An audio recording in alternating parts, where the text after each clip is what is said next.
ซาลาเปาเจ้าเก่ามาแล้วลุงอาป้าแมวพี่สีน้องพร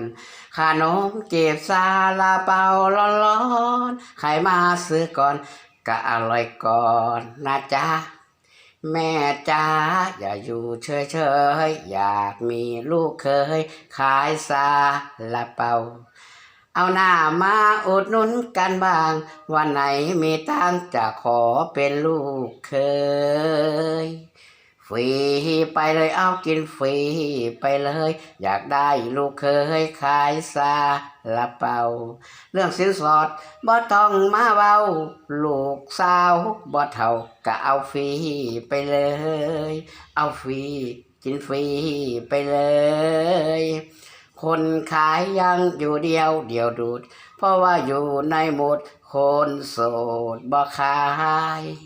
เรียกพี่ได้ฟรีไปเลยน้องสมน้องเนยน้องพิมพ์น้อ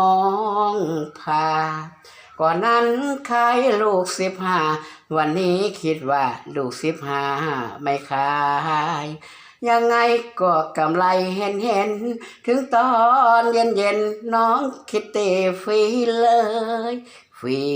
ไปเลยกินฟรีไปเลยแจกฟรีไปเลยเรียกพี่ได้ฟรีแน่นอนน้องพอน้องพิมพ์น้องเนยน้องพาคือสิได้กำไรดีอยู่หรอกกูขายดีปะนี่ของกับแพง